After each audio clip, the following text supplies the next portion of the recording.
Right, I've done a little bit of fish shopping over the past couple of days. So we've added 4 or 5 fish to the tank. And it's starting to look,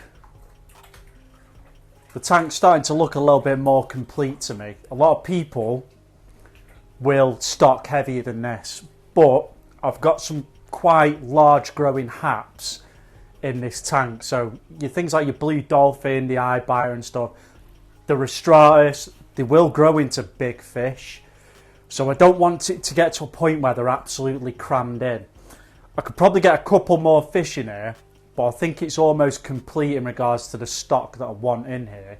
I've got a lot of peacocks. Next thing I'm probably going to get in is 1 or 2 haps that I want, like a VC10 or the Taiwan reef cichlid as well. I did get a Taiwan reef, but it did end up perishing after a couple of days. I think it was due to the stress of it in the post. It wasn't looking too great when it arrived, but we've got some new additions in here. I've also put the female fish from the holding tank back into the display. So somebody left a comment on the last video suggesting that it's a good idea to get them out because they don't eat when they're actually holding, which is true. I've had a fish in here when it's been holding, stopped eating, I thought it was unwell. So what can happen is apparently they can start eating the fry. So I did notice the number of fry that I have got in the holding tank has decreased. So I have a horrible feeling that somewhere along the lines the females have eaten some of the fry, but there's still some in here and they're doing good. But I've introduced them back in, the OB's back in here, and then what was the Apache is back in here as well. But the Apache looks really beat up. So I don't know if it's because it spent a lot of time under the reef rock and the reef rock's quite jagged and it's not really, it's been affecting its fins and wearing it away, or whether with there being 2 females in there together, there's been some aggression from the OB because it's a bigger fish and it spit first. So I don't know if the OB's been beating up the other one, but if you take a look at its body and its fins are all torn up. Its scales look beat down. So it's a little bit upsetting because I really do love that fish, the Apache. It was one of the first ones in here. So I'm a little bit upset that it's beat up, but it's back in this bigger display now.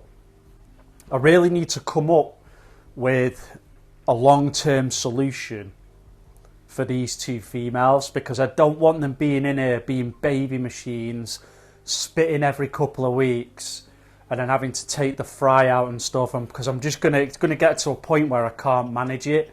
So I need to come up with a solution whether I can either move these fish onto somebody else who can look after them, or potentially set up a separate tank what I can keep them in, because there's a lot of sentimental value, especially in that in the Apache, where I don't want to let it go.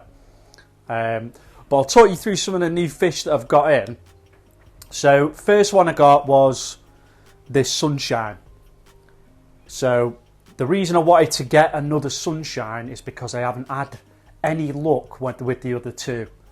So they were sort of coloured up when I got them in, but they dropped the colours very quick, and the 2 subdominant fish, and as you can see, they're particularly ugly in comparison to the other peacocks that I've got in this tank. So this one caught my eye in the shot. A lot of colour in the full body, not just the top end and the shoulders. So that's the reason that I bought that fish. I've wanted a Sunshine in here, and I've wanted a really good example of one. And this one looks like it's got bags of potential.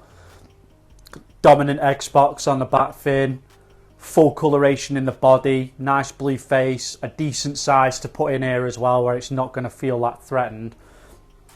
So fingers are crossed for that one. It should, from the looks of it, it should develop into a good fish and hold its colour, unlike these other 2 where I've not had much luck with them and they've just dropped everything and become subdoms.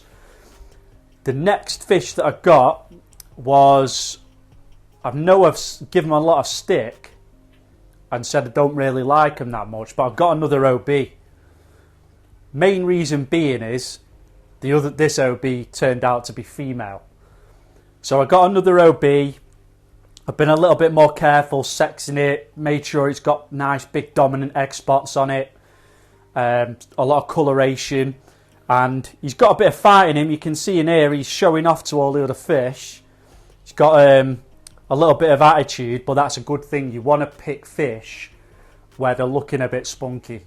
You don't want ones that are dead lethargic. It's not a good sign when you're buying them. So he's not doing any particular damage or harm to any of the other fish, but he's showing them male traits. And he's actually a yellow peacock, so he's a little bit different to your standard OB, where he's got those yellow colorations in him as well. So he is actually a pretty cool one. So I'm excited to see how that one turns out. I've got a Haplochromis brown eye as well, wherever he is. Let me try and find him. So he's just there at the top. Now he was a little bit of a mad find. So he was actually the only hap that was in a tank full of peacocks at the garden centre in Wilmslow. And I've never found one in any of the fish shops before. He wasn't on my list, so it wasn't a fish that was on my list to keep. However, you can see his coloration's not that great, but they do. What I like about them is they look very different. So a little bit like the Malawi eye biter, where they've got the different body shape, the long snout. These have got a little bit of a different body shape as well. The way they swim, the colorations that they actually develop over time are very different to your blue metallic hues and stuff. So they'll get like a rusty yellow brown colour. So I decided to get him because I thought I've never had one before, and I thought it'd be good to watch how he develops, because he's not showing a lot of coloration at the moment. It is definitely a male, but he's got a little bit of growing to do. So fingers crossed that turns out to be a nice looking hap as well. There is another one in here that I got as well. That's right. So I got, where is it? He's just up here at the top. So I got a male Apache. So the male Apache, it's got full black coloration in the body, and then it's got this amazing yellow stripe that goes right along the top of his fin and his head. And for a peacock as well, that's another one that I like, because they stand out amongst the other peacocks because of that coloration they've got, the full black body, and then just a yellow stripe going along the top. Looks different to these little hues and the spotty patterns, the dragon bloods and stuff. So it stands out more amongst the crowd. Because peacocks, they look very similar, although they come in different sort of colorations and strains. A lot of these different colorations and strains look very similar in certain ways. Like your dragon bloods and your strawberries, they tend to not be much difference between the two of them when they start getting a little bit bigger, whereas these, they look very different once they get to adult size. And then I've also got 2 featherfin catfish in here now. So they're not native to Africa. However, I did want some synodontis, which are, but you can just see them swimming around on the rocks here. They do extremely well in African cichlid. So it's one of the very few fish that African cichlids tend to actually tolerate living amongst them in like a community. And they do a good job of picking little bits of crap up off the floor and stuff like that. So just puts a little bit of variety into the tank. They're only little tiny ones. They do get relatively big, these ones. So you can, with the synodontis ones, they don't get to a massive size. These can get to the same size as some of these haps and the peacocks when they grow to a full length. But these are only small ones. There's a lot of room for growing with them. But they add a little bit more to the tank, a little bit of something different to watch. So as you can see, if I stand back, if you look at it in comparison to how the tank started in the first videos, the stocking's starting to get to the point where I really want to slow down and let the fish grow into it a little bit before I start adding more into it. So it's like I said, the star sapphire, the blue dolphin, they'll get enormous. So will the Rostratus, they'll get really big. So I don't want them to get to a point where I have to look at getting a bigger tank, because I've currently got no room for it. I don't really want an 8-foot tank, in all honesty. But I don't, at the same time, I don't want too many fish to the point where it is really overstocked. But we've got a good filtration underneath on the sump that should carry the bio load for the fish we've got in. Like I said, there's room for a couple more, but I want to save the space in here now for the haps that I've been looking for. So the VC10 is one that I want, and then I also want the Taiwan Reef Cichlid as well. Just because I feel like the tank needs a little bit more of a yellow pop to it. I did get the golden peacock, and this fish really did have a lot of yellow to it when I first got it, but it's dropped some of that coloration off. This is the problem you have. They can look really good in the shop. When you take them out of that tank and put them into yours, the hierarchy is different. They could feel less or more dominant. So some of the duller ones you see in the shop, you could put in to your tank and they get more colourful, but it can work the other way around as well, where you can buy the most colourful one that you see, put it in your tank. It doesn't feel as big and bold in your tank, and then it drops all its colour, which is going to happen regardless of what fish you pick. You can get some from breeders that have good genetics. You can gauge in the shop whether they've got potential to colour up and look good. But it's still a little bit of a gamble when you put them into your tank. It just depends how that fish feels in there, how confident it is, how dominant it is, which is why it's a good idea to get everything similar sized as well, because if you're buying smaller fish, you put them into a tank full of big fish, they can start feeling a little bit stressed and a little bit less dominant, and then you lose the coloration. But I'm quite happy with how the tank looks now. You've got to have a couple of these subdoms in there. Everyone's going to get them. I could take those subdoms out, and then one of the other fish could become subdominant as well. So it's all part of the structure. There needs to be some subdoms in there. You're going to have the odd ugly fish, which you're just going to have to bear with and look after. It's like this this Red Empress was really colourful when I got it. It dropped some colour and it's never took off again. But that's because I've got this massive one here. You can see it. This fish here was less colourful than the other Red Empress when I put it in the tank, and now it's just bloomed into one of the most stunning fish I've got in here, in all honesty. Look at the coloration on the face, the fins, the body.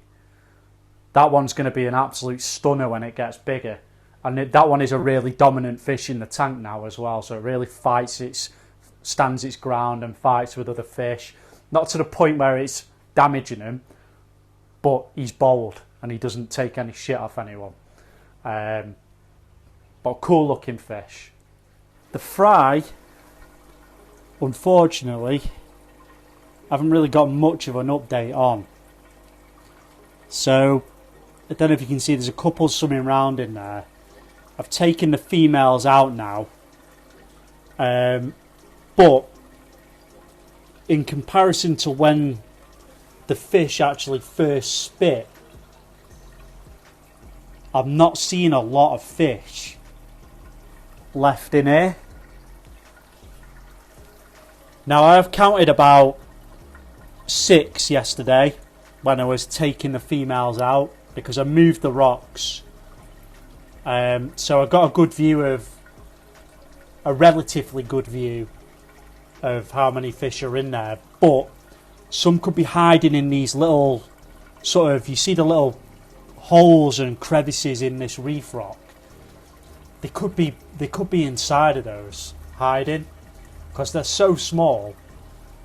They are reacting well to the food that I'm giving them. So these sort of shrimp flakes, I'm crushing them up into dust pretty much, dropping it in the tank. When it starts blowing around, they are coming up and picking bits of it off. So they tend to like the flake food that I'm giving them. It looks like it's doing the trick. You can see one just swimming there.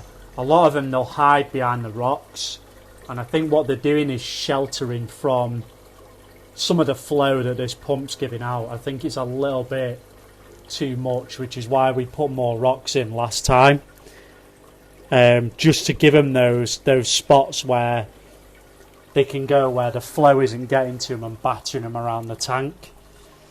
But it's the only filtration method that I've got currently, because I use canister filters and I use the sumps. I don't have a lot of in-tank filters. This is the only one that I have to hand. So I might go out and buy one that's a little bit less powerful. However, the fish do tend to be doing alright in here with the rocks. But I think what's happened, I think like that last comment said on the last video, I think the females I've left in here for too long, and I think by the looks of it, they've eaten some of the fry, because I'm only seeing 3 or 4 out at a time, where in comparison to before, you know, I could see about 10-15 fish. But again, I don't know if they're, you know, if they've just spat and they're all hiding in these little holes and in the stones and stuff. But to me, I feel like they've been eaten, which is unfortunate. But now these females are back in the main display. When they do hold again, I will be more vigilant, because it's a lesson learned. As soon as I see those babies in the tank, then I'll remove the females straight away, and that way we'll hopefully we'll see more fry making it to the end. But like I said, there's still a good number in there. They're very hard to spot because they're so small, and because of the colour of them. Some are very pale, so they blend in with the sand and the rocks. And a lot of them spend the time behind that big stone at the back. See if you can get a view of them just poking their heads out, because they do pop out. There's one.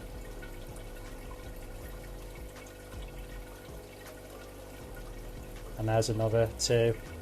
So they're definitely in there. Some have made it. Keep everyone posted and updated to how they're getting on when they start packing a little bit of size on. And we can properly watch them and see what sort of colorations they're developing. I think the majority of them are going to be OBs. Because when the Apache looked like it stopped holding, I didn't really see many numbers go up in regards to the fry that were in there. So I don't know if there's a problem that's gone on there either. It's hard to keep an eye on this tank because it's in the sump and underneath. I'll come in, I'll open the sump, I'll check on it, feed it, do my water tests on it to make sure nitrates aren't going up. But you can't spectate it all day like you do with the tank on top of it. It's hard to keep an eye on what's going on. And with it being so small as well, the fish were always hiding behind the rocks. That's why I don't know what's happened to the Apache. I don't know if it's been beat up or if it's because of the rocks that are in there. I've no idea.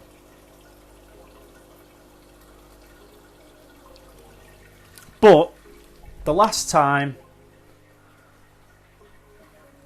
this happened when we had when the Apache actually spit into the tank. The fry that I was finding in there at the time was quite big. So they must have survived in there with all these haps for a long time, just in all the rot work, hiding. And I never saw them, ever, until they were about, I'd say about a few centimetres big, where you could actually make out the details, the fins, the stripes on the body. So they must have survived for quite a long time in that rot work in there, before the haps eventually picked them off. So we'll just have to wait. As time goes on, we'll see these grow. And then fingers crossed, we've got some half decent fish that we can donate to a fish shop, or if they're looking like they've got a bit of potential, might even move them into a separate tank and raise them and see if we can get some decent fish for the display as well.